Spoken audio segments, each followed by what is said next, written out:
ओम नमः शिवाय। तीसरा अध्याय कार्तिक महात्म्य। सागर पुत्र शंखासुर द्वारा वेद मंत्रों का हरण। सत्यभामा बोली, हे भगवान, आप तीनों कालों के जानने वाले हैं। आप काल स्वरूप है और आप सब काल समय के समान है। तब फिर भी कार्तिक मास के समय इतना श्रेष्ठ क्यों मानते हैं? हे देव, इसी प्रकार सब तिथियों में एकादशी और सब महीनों में कार्तिक का महीना ही आपको प्रिय है क्यों? इसका कारण बताइए। श्री कृष्ण भगवान बोले, हे कांते, तुमने बड़ा ही अच्छा प्रश्न किया है। इस विषय में मैं एकाग्रचित होकर राजा के पुत्र पृथु और महर्षि नारद का पूरा संवाद सुनो, जिसे पहले महाराज पृथु ने नारद जी से पूछा था। तब नारद जी ने कार्तिक मास की महिमा बतलाई।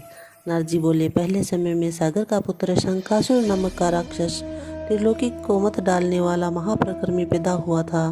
उसने अपने पराक्रम से संपूर्ण देवताओं को जीतकर स्वर्ग से निकाल दिया तथा इंद्रादि संपूर्ण लोकपालों को अधिकार अपने हाथ में कर लिए। सब देवता शंखासुर के भय से मारे अपने अपने स्त्री पुत्र आदि को साथ लेकर बहुत वर्ष पर्यंत समेरु पर्वत की गुफाओं में रहे।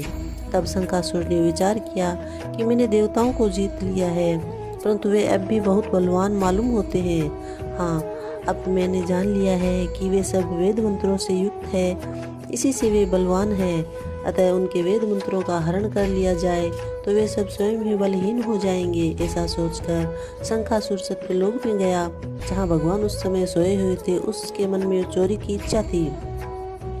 इस कारण जब वह वेदों को चुराने गया लगा, तब बीजों सहित वेद मंत्र भी उसके भय के कारण इधर उधर पानी में छिपने लगे।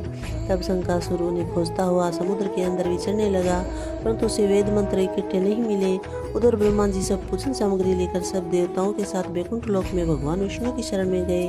वहाँ भगवान को जगाने के निमित्त ब्रह्मा जी मधुर वाणी में गाने बजाना करने लगे और गंध पुष्प धूप दीप आदि से बार बार पूजा करने लगे।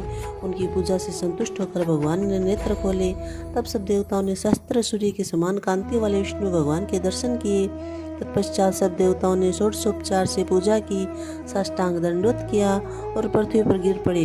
तब तो प्रसन्न होकर भगवान उनसे कहने लगे, हे देवगणों, मैं तुम्हारे पूजन भजन कीर्तन आदि से कार्यों से बहुत प्रसन्न हूँ। आप लोगों की मनोकामना पूर्ण करूँगा, यही वर देता हूँ।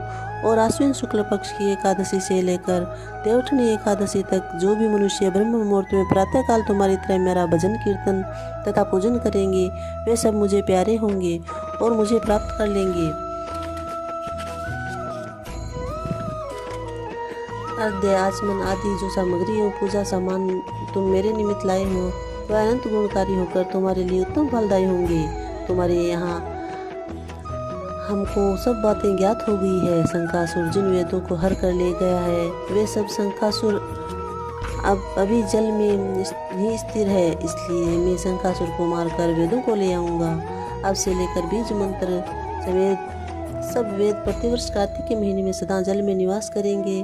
मैं आज से मत्स्य रूप धारण कर जल में रहूँगा। तुम लोग भी सब मुनियों को साथ लेकर मेरे साथ आइए। इन दिनों में इस लोक में जो मनुष्य प्रातःकाल स्नान करेंगे, वे निश्चय अज्ञात स्नान के फल को प्राप्त होंगे। अतः हे देवराज इंद्र, जो लोग कार्तिक माह में नियम पालन करते हैं, उनको तुम मेरे लोक में पहुंचा दिया करो और उनकी सब आपत्ति तथा विघ्नों की रक्षा करना। हे वरुण, तुम उनके पुत्र पौत्र आदि देते रहना। हे धनपति कुबेर, तुम उनके धन धान से वृद्धि करते रहना, क्योंकि कार्तिक का व्रत करने वाला जीवन से मुक्त हो जाता है और वही मेरा स्वरूप धारण कर लेता है। और हे अनंत देवताओं, जो जन्म से मरण तक इस उत्तम व्रत का नियम पालन करता है, वह तुम्हारा भी पूज्य है। तुम लोगों ने मुझे एकादशी के दिन जगाया है, इसलिए यह तिथि परम पवित्र है, सदा मनाने योग्य है। यह तिथि मेरे लिए परम प्यारी है। हे देवगणों, विधि पूर्वक किए गए ये दोनों व्रत प्रत्येक प्राणी को मेरे ही समीप पहुंचा देते हैं। इनके समान न कोई तीर्थ है, न कोई दान है और न ही कोई व्रत है जो स्वर्ग दे सके। ओम नमः शिवाय। बोले श्री कृष्ण चंद्र भगवान की जय।